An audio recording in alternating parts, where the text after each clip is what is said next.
to record for internal purposes. Please still feel comfortable to share what you would ultimately like to. And we are about to get on live. There it is. Sonia, the timing is perfect. Okay, so officially again, hi everyone. Welcome to PAC's Palestine Monday series. I feel like it's been a while since we've had one. Summer always, people are in a lot of different places. So we're excited to be kicking off the series again for our fall season. This is a conversation that we have been thinking about a lot as PAC, as our community center, but also just as a larger community of Palestinian people and educators and parents in the city of Clifton and Patterson, but just also on a national level. And so we're very excited to finally be putting this conversation into practice and having this conversation with you all, which we've called Incorporating Palestine into the Classroom. The need for this conversation has come up for many reasons. One, for parents who want to be able to support their children who might have Palestinian identity, and sometimes their identity is not talked about in the way that it should be, in a way that honors it in the classroom, and are unsure how to have that conversation with their children's educators or teachers, and also for educators and teachers themselves who might be interested, might not be sure exactly how to have the conversation, but want to be allies or supportive. Educators who just have no idea where to even begin. And so that's kind of why we were asking the chat where everyone's coming from. We hope that we can answer as much as we can in this kind of hour and a half that we have together. But of course, these are ongoing conversations. So really just want to make sure that we highlight that this is a conversation we want to keep having with everyone. There's a lot of great resources and people that we know. So if they're, please feel free to continue to contact us at PAC. We offer a variety of workshops too to help people having these conversations.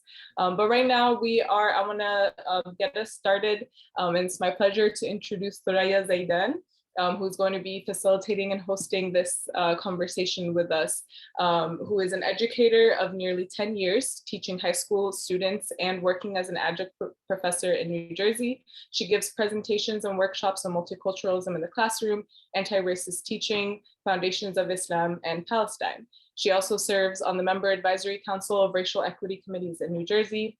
Thoraya writes poetry and short stories inspired by being a Palestinian, a woman, and a social justice advocate. For collaborative work, panel opportunities, or to be up to date with presentations that Thoraya is offering, please check her out at Decolonize the Classroom on Instagram. I'll put the handle in the chat so everyone can support her work. Thank you so much for having this conversation with us and just being very flexible and open to this. And the floor is yours. Thank you so much, Abid, for your introduction. It's a pleasure to talk about Palestine today in both the lens of an educator and a parent, and to both groups. And certainly also we want to include all learners, even if we're not necessarily an educator or a parent, but anyone who is a supporter of Palestine or anyone who's a caretaker of children. So I want to welcome you all to this space, especially considering that it's a Monday afternoon and many of us are just getting home from work or school. I know some of you are still at work. And thank you, Abid, once again for the introduction. And Rania, if you can go to the next slide, that would be great. So in our time together today, I will be focusing on incorporating Palestine in the classroom for educators, and also on teaching Palestine to our children as parents and as people who may be caretakers. And I know for some of us who are students in this space, I hope that we're still able to take away and apply some of these same lessons and ideals here, even if we're not necessarily an educator just yet. I know some of us are in particular programs. So incorporating Palestine in the classroom, how can teachers effectively incorporate diverse literature in the K through 12 classroom? We are going to focus a little bit today on the public school system as a way to represent and reflect students' backgrounds in the process, in the learning process. We also want to be mindful that this will be an authentic learning process. We'll talk about this. How can teachers effectively incorporate authentic, multicultural, and multi-ethnic literature in the classroom to represent their student population? And finally, how can teachers encourage and incorporate student voice, lived experience, and histories to be represented in curricula? So it's important for us to know as teachers that we are responsible for beyond what is required by the schools that we teach in. Because the school system in of itself is an institution that was historically not created for children who are Black, Indigenous, and of color. So before we talk about the role of teachers on Palestine and on any marginalized group, we want to be of the understanding that schools function from a Eurocentric lens. This means that students are taught about are taught through Western notions of science, math, literature, art, and history. It is intentional that people that are forced into marginalization are omitted from curricula in schools, or when they are included, typically speaking, they are inaccurately taught to children. So it is in schools that the notions of racism are reinforced because of the invisibility taught to children. And the invisibility of everyone who is forced into marginalization. So this includes people who are Black, Indigenous, of color, people with disabilities, refugees, immigrants, as well as other marginalized groups, and Palestinians as well are impacted by this because of the constant work towards the erasure of the Palestinian people. While it might not be required in the school curricula for teachers to teach on groups forced into marginalizations, teachers likely have the autonomy to incorporate texts of their choosing. And this could be done through, and this I have on my slide here, through an English class lens, but so I'm listing short stories, poetry, and articles. However, you can do this in any content area. We can do this in math, we can do this in science, history, and the arts. And truly, it is crucial for students to see themselves authentically represented in the literature, because this builds the sense of self for a student and for a child. And it can be very challenging for teachers to include Palestine in their teaching. In their teaching of their students, because the Palestinian movement is not included in curricula. And when it is, it's an inauthentic and brief version of the reality. And I'm sure for those of us who are Palestinian and who attended the public school system in this country, I know that for myself personally, going through the New Jersey public school system for many of my years in grade school through high school, whenever Palestine was mentioned, it was always either very brief, or it was inaccurate, or it was something stereotypical, right? And so we want to take a minute actually to talk about something called the Amistad Bill. And I'm going to tie together in a little bit why this is important and what this has to do with teaching on Palestine. So the Amistad Bill was signed into law in 2002, and it states that in New Jersey public schools, curriculum must include an accurate teaching of Black history, an accurate teaching of the atrocities of enslavement in this country, racism, and the principles of human rights. So it's been 20 years since that bill has put into place, and how many and which public school systems in New Jersey abide by this? So some of you might be thinking that yes, schools do implement this, but including Dr. King's I Have a Dream speech, or an excerpt of that once a year in a short lesson over and over again, and not showing the contributions of literature, math, science, history, and art that Black people have made is the proof that as a collective, we are not following the Amistad mandate across the state. So there is current work done for the Amistad Bill to be implemented in schools. But the reason that I mention this is so that we understand that there are laws in place to teach in schools, and that teaching is not happening. And so, and also this is very important to note, there is no consequence for teachers not teaching that. And so as a teacher, what do you do so that you are including your students in the learning process? And it's for the self-image and the self-value of a child to see themselves represented in their learning. In every single content area, regardless of the grade that you teach, you are able to authentically reflect your students in your teaching. And so in the next couple of slides, as we are focusing this portion of our discussion on educators, we want to think about how we can authentically teach our students who are Palestinian, as well as our other students who are forced into marginalization in this country. So what is the result of a lack of representation or inauthentic representation? So the self-image of children is negatively impacted when they do not see themselves in their learning process, and also when they're only seeing negative images of themselves. And and just speaking for my experience and for others that I know who are visibly Muslim, we know that the only times that, for example, people that are Muslim, the only time they've ever been shown through our schooling has been either a stereotypical or a negative image. And so what that does to, especially to young people, is it sends a message to learners that they are devalued in the society.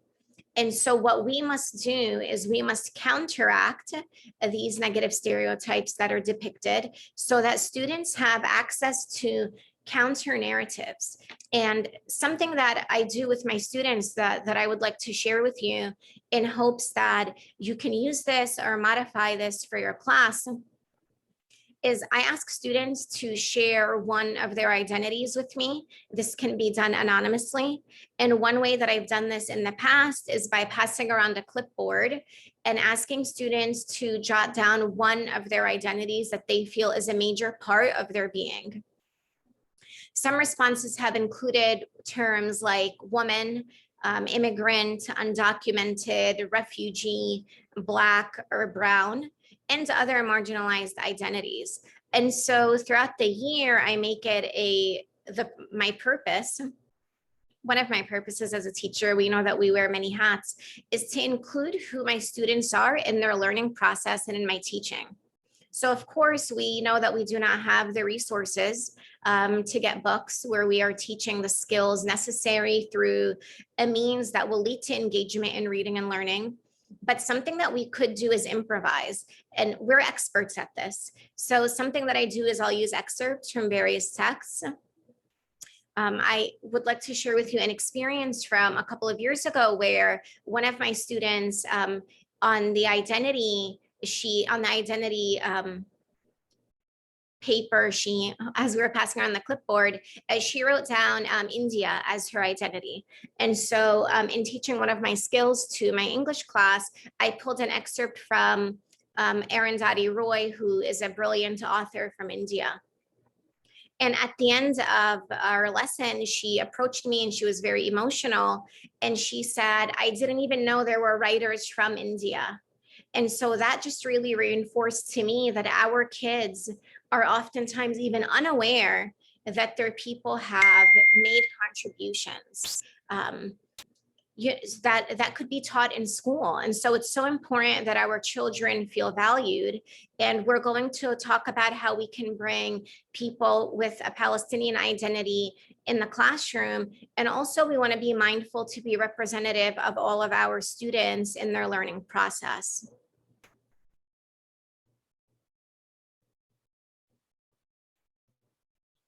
So we want to think about some tools to deconstruct. Students should see themselves represented authentically, and we'll talk about the difference between authentic and inauthentic shortly. Students will also develop an understanding and appreciation of one another. So even students with different backgrounds, as we're learning about each other in an authentic way and in a safe space, this develops a understanding amongst people. This develops sympathy and empathy. And also this impacts prejudgments that people have. And this is one way to actually deconstruct prejudice and racism. And discrimination as a result may decrease. This is also very important because when our kids are going from outside of the K through 12 classroom and they're stepping into the real world and into the workspace and into the college setting, we want them to be able to take this with them. And because we want to talk about Palestine in the classroom and in our discussion today, think of people from Palestine that have made contributions and bring that in for your lesson in your content area. For instance, if you teach English, bring in a piece written by a Palestinian author. And something that we want to be careful and mindful of is to not bring in pieces where people are speaking for other people. Sometimes even as people who are marginalized, we're guilty of using a Western perspective to speak for a marginalized group.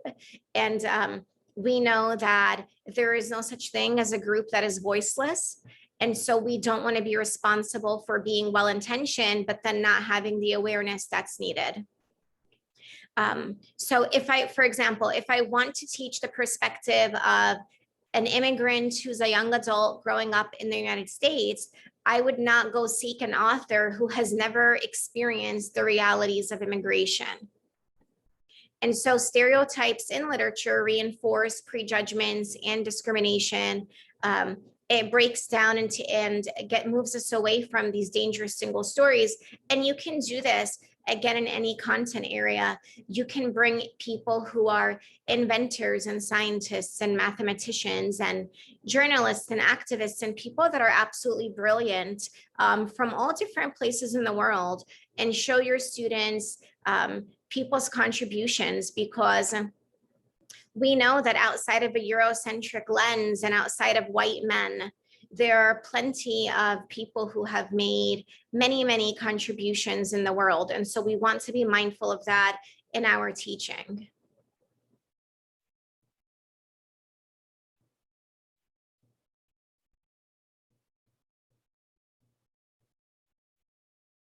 Can we just, oh, there we are.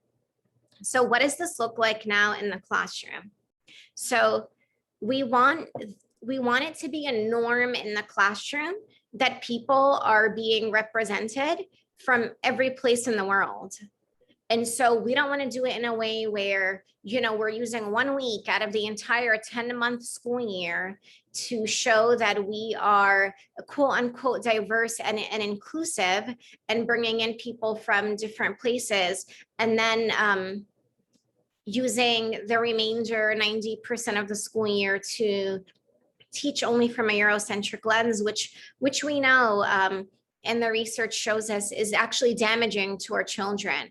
And so as teachers in the classroom, some things that we could do that is in our control, because I do definitely know that the teacher lens and that we are under-resourced, and that it could be very difficult for us to teach the things that we want to teach because of realities like pacing guides and curricula that we're mandated to follow. But we can teach the same skills using different and varying texts. And there are some things that I think are feasible for all of us to do in the classroom, including displaying books in your classroom that students have access to during class. So we can include choices of people from around the world, where students, something else we can do is when students have to work on a project or do some research, we can make sure that our list is reflective of people from everywhere that have made contributions. And I think that it certainly takes much examining, because we might also have to be a little bit uncomfortable, and we know that discomfort leads to growth. So it's important. And this is why I always say that unlearning is more difficult than learning, because we have to shift away from the things that we're used to. And we want to be working towards creating safe spaces in the classroom where students are learning about one another. So because our discussion today is focusing on Palestine, if you teach children I would bring in children's books to display in the classroom library or around the room, written by Palestinian authors. And then I would do the same thing for all of my students of their backgrounds. And when we're giving students options of people or groups to research or to look into, maybe for our older ones, regardless again of content area, we should be mindful of that list showing people that are reflective of our students. And so something else that we want to be mindful of is not making our student who's marginalized the spokesperson for their people in this process. So I don't know about any of you, but I know that many times there have been instances where a teacher would put a student on the spot and ask them a question about either being Muslim or about being Palestinian or whichever their marginalized identity is. And so we have to keep in mind that children are children, and it's our job to do the unlearning and the learning and to be prepared and to truly be inclusive in the classroom. And it's also important to know that empathy is necessary in order to deconstruct stereotypes and to deconstruct racism. And we all have the ability to do this work in the classroom. And when we show our students empathy by learning who they are and learning them and showing their identities in an authentic way in the classroom and being reflective of including them in their learning process, we're creating actual spaces that are reflective of our society, instead of reinforcing this false idea that Eurocentrism is more powerful and better, right? We want our students, or if we claim that we want our students and our children to build self-value and self-confidence, we have to be able to go the extra step as teachers, because we know that our schools and the public school system is not going to create mandates to teach on Palestine, right? We know that in the process of erasure of our identity, systems and institutions and organizations in Western nations, and even in Arab and Muslim nations, are not accurately reflecting Palestinian history and Palestinian present day lived realities. And so we do have to go that extra step to do this work and to include students who are Palestinian, their backgrounds, as well as all of our marginalized students. And something else that we can do in the classroom setting is, once you're creating that empathy and that safe space in the classroom, you're also able to give students the opportunity to ask questions. And even if they are incorrect, right? Even if they are speaking from a lens that is discriminatory or they are prejudging, we want our students to feel safe enough to share their thoughts so that we can start to deconstruct the prejudgments that they have in a safe space. So something else that we can do is also think about and talk about current events in the classroom. We mentioned bringing in different books to display and having open discussions, and just really that exposure to authors and people that are marginalized.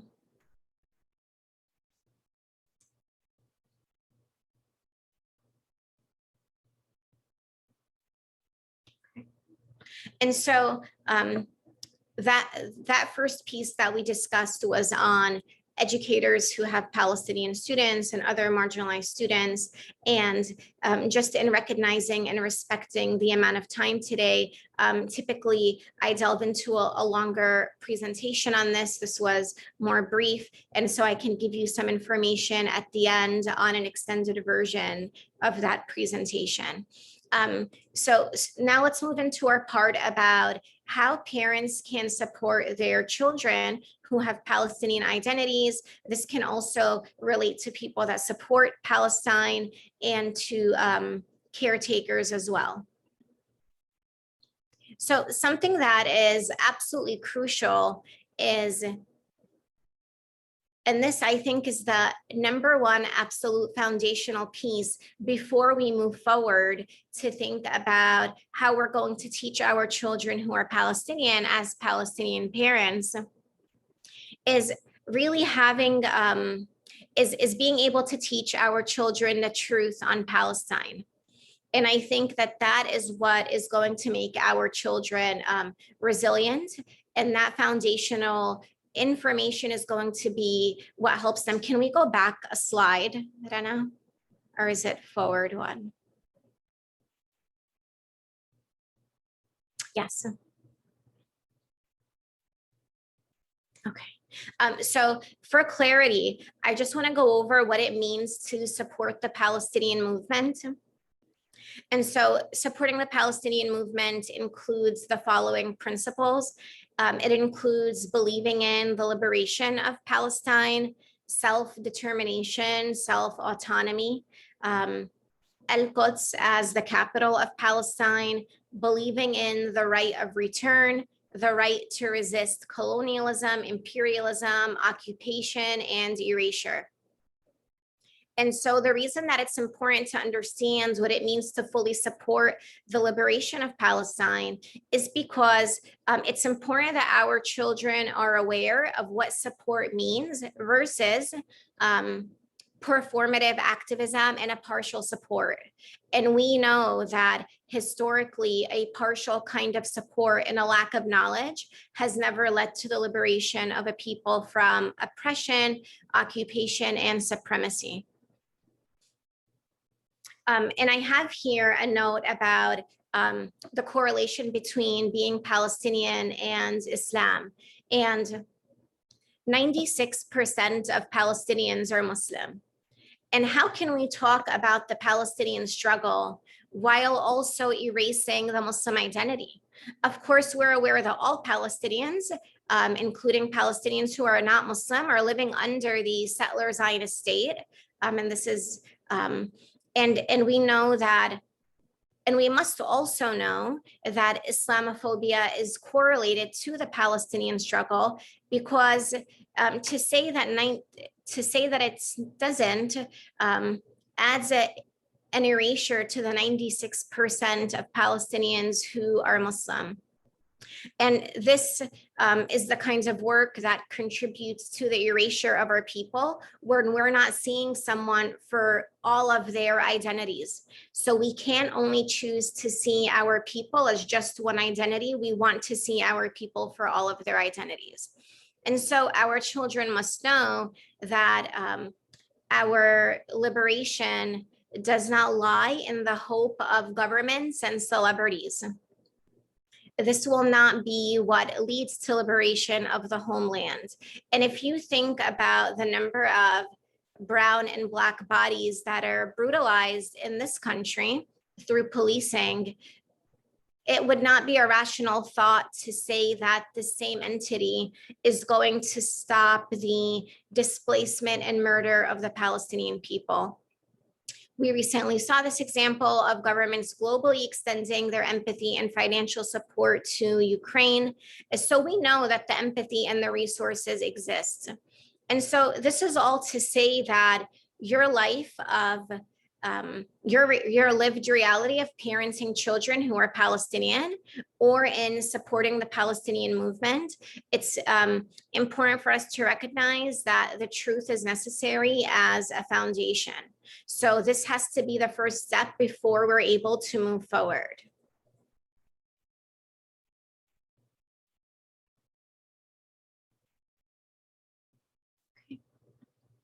So how can Palestinian families in the diaspora teach their children about Palestine while also honoring the joy in Palestinian identity? One of my favorite pieces here would be storytelling. Storytelling is profound. We want to tell our children stories about our experiences living in Palestine, perhaps those of your children's relatives and grandparents. And if they have relatives and grandparents in community with them, I would make it a point to listen and to give people space for storytelling. Also, in our storytelling, we want to include the teachings of people who have done work historically and presently related to Palestine. It's also important to create connections and solidarity by exploring nations from around the world who have experienced and still experience colonialism and imperialism. This will allow your children to build solidarity with other people from different places as well. And a part of joy includes visiting Palestine if you have the capacity to. If you're from the people of the diaspora, and we know that the risk of denial of entry always exists, but if you are of the people who can visit, then I would make it a point to take my children to visit, only because as humans, it becomes more natural for us to create deeper connections to a land when we're able to visit and to have memories. Other things that we can do that honor Palestinian identity is through taking our children to rallies or events or talks, even a talk like this one, where even if it's virtual, just having your children develop that awareness and see that you are consistently trying to prioritize this identity and this kinds of work. Culture is also very important. This can include cuisine, this can include traditional clothing, this can include language, which is very important. Other things might look like having a map of Palestine in your home, or art and books and literature and music that are reflective of our culture, because although we are in where our people are experiencing this reality of being colonized and occupied and living under the settler Zionist regime, we still want them to be able to honor the joy that exists in our identity.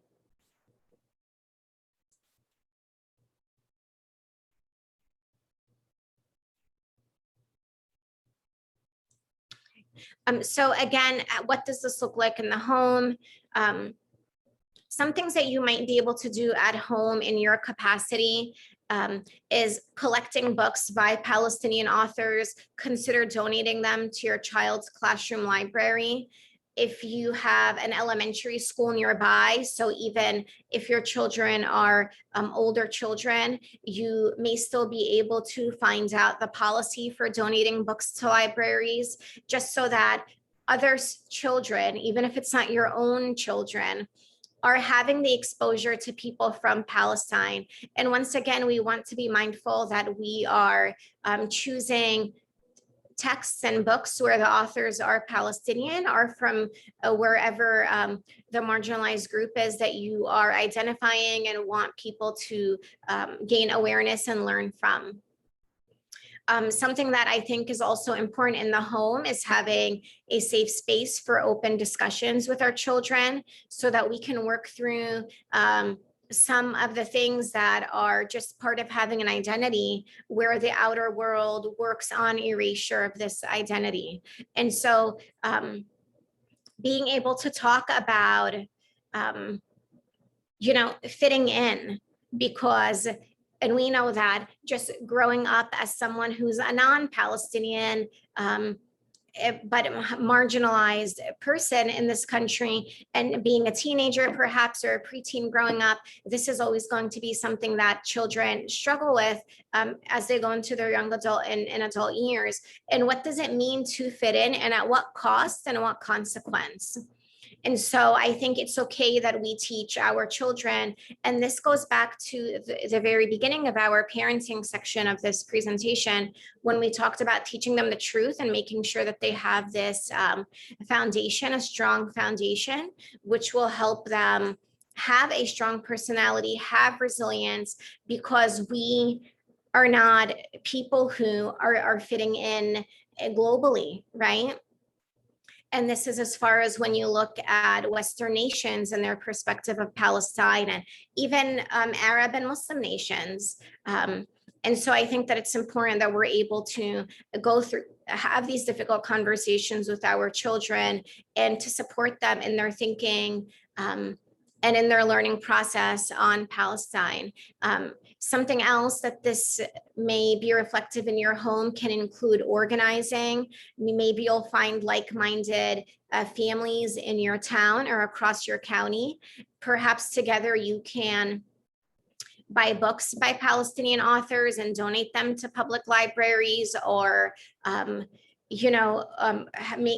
see to it that your children have friends that they can relate to from their community if you're living somewhere where your children are not exposed to people who have similar backgrounds, for instance. Okay, and then it really truly is important to think about what you can do at an individual and collective level.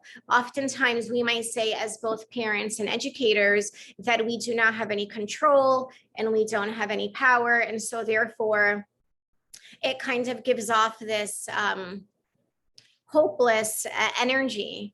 And so as individuals and as a collective, even if you are working with a group of 5 other parents or 3 other parents, we're able to start to organize and to build and to think about what is truly beneficial to our children.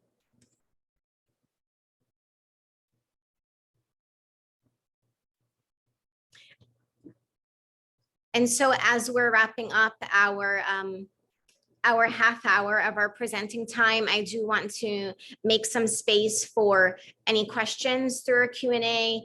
My email and my Instagram are up there if you want to reach me for workshops or presentations or panel discussions.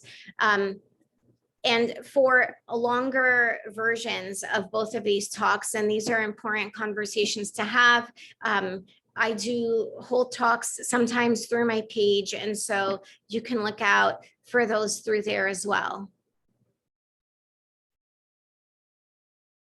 Thank you so much, Thuraya. That was a fabulous presentation that I think took us through different ways of incorporating it into the classroom and into the home. And I was putting in some comments in the chat where I was saying, come to PAC, join our programs, because I think a lot of what Thuraya was saying is a lot that we personally hold true for, it's a huge part of our mission. It's a huge reason why PAC exists in the first place, is to create that space where people feel comfortable navigating their identities so they can understand themselves better, be around people that are similar to them, and hopefully see a free Palestine one day, inshallah.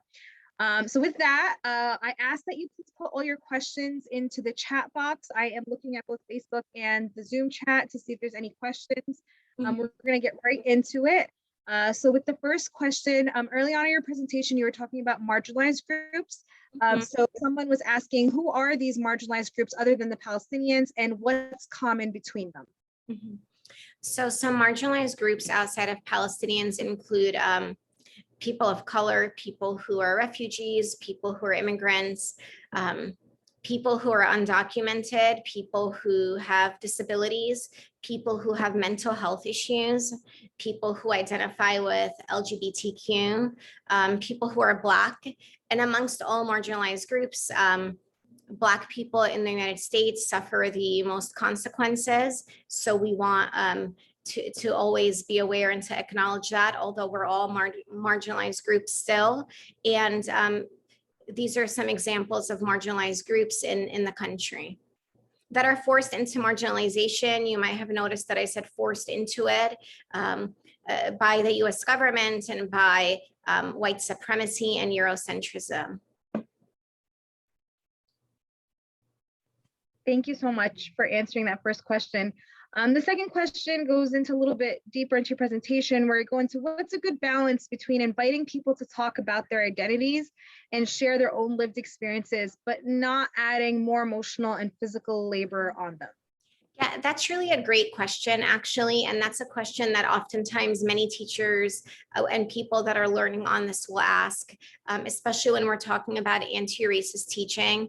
And so I think that you as a leader of that space, or as leaders of that space, if you're working in a collective group, that you take on the work of research and that you take on the work of the teaching.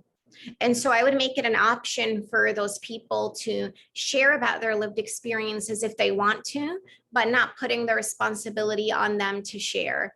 And if, for example, if you are a teacher who wants to talk to your students about Ramadan and you have 2 Muslim students, it would not be fair to ask the 2 Muslim students in the classroom to teach the class on Ramadan. So as the teacher and the adult and the leader of that space, you would take it upon yourself to do the research and the reading and to put together the information that's necessary. And perhaps beforehand, if you have a relationship with those people, you might want to ask them if they are comfortable sharing, and then just really taking it from there. They might be comfortable sharing, and if not, then perhaps they don't feel like it's their responsibility to take that on and to share that. So I think that one way to take the emotional and physical, mental labor, especially from people that are marginalized, is to not have the expectation that they're going to do all of the teaching, because we know that it's enough that they're living through the experience. So let alone having them teach it might be beyond their capacity.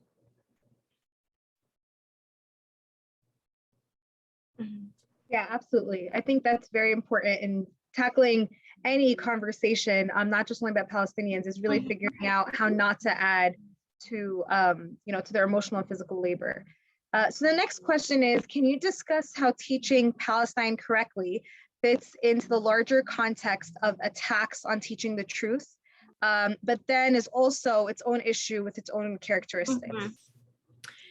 Yeah, I mean, especially for people that are teachers are not protected typically for teaching the truth, and that's really what makes it very difficult for teachers, and that's why some people might even be afraid.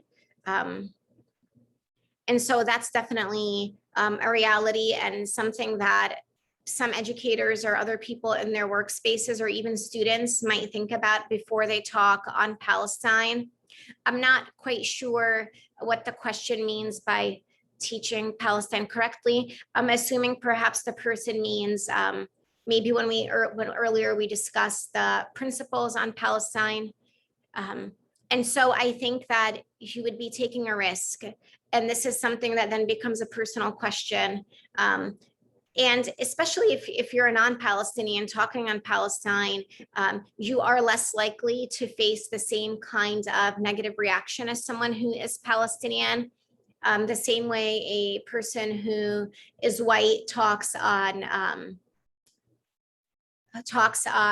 racism and injustice towards other marginalized groups, including people who are Black. It becomes a matter of, do I personally want to take this risk? And so some of us, even in this space, may have had experiences where when talking on Palestine, you faced a kind of consequence. Back in February, I faced some attacks actually for teaching on Palestine. And I actually, I have never taught about Palestine in the classroom, but for teaching on Palestine outside of the classroom in my personal time. And so some of the attacks I faced included harassment, my workplace is being called, and by this organized Zionist group. And so I think that it's important for us to think about and to recognize and to really ask yourself, am I okay with possibly taking this risk? And something that's very important also that I'd like to note is, regardless of the risk that you are taking in talking about Palestine or in supporting, whether it's the Palestinian movement or any marginalized group in the context of the United States, it's never as much as the actual people are experiencing, right? So if I had an issue I'll use myself as an example, right? If I faced some kinds of attacks and harassment, could that ever in a million years be equivalent to my people who live in Palestine and who are being brutalized and who, right, the largest powers in the world are working towards their erasure? So I think this becomes more of a personal question, and it's absolutely valid because there are risks involved. Thank you. I think Brian, he had his own struggles with teaching about Palestine. That I don't know if Brian, if you're comfortable sharing them, but he he was elaborating on his question, like those principles, naming settler colonialism, acknowledging the injustice, solidarity with liberation. So I think his question is more on like this idea of balancing teaching the truth and teaching Palestine, and it's like how do you deal with both of that, and how do you continue with that? And I think I want to add a part of that question is how do you then deal with the pushback? How do you keep persevering and keep moving forward despite the pushback that you may receive? Mm-hmm. In my case, personally, I don't teach Palestine in the classroom, so it's separate for me. Whereas perhaps if I was an educator of history at the K through 12 or a college level, it would be different. But I think that one way to push through any attacks or harassment or any kinds of negative feedback is to recognize the bigger picture here and what is it that we want to accomplish, and as an educator, what is important to me, and what kind of work do I want to contribute to my students and really to education, and how important is the truth, because we know that a lot of teachers and educators in academia as well will go into work, do their job, and then leave, right? We're not including anything additional. We're just doing what we're being paid to do, as you might hear some people say. And so I think that, again, it comes back to what are my core values, and am I honoring that? And am I honoring myself in the process? Great way to put it. Always honor yourself in any situation that you're in. So I have so one of the people in the chat, in the Facebook chat, just put a resource. I did put it in the chat. She's a Brooklyn public school teacher. Her name is Rita. She put in her email, it's in the chat. Please make sure to reach out to her. She has some great resources and lessons, books, and activities for elementary level that incorporate Palestine for anyone who's interested. So the next question is about Islamophobia impact. So the questioner was asking, can they know how society reacts and acts on Islamophobia?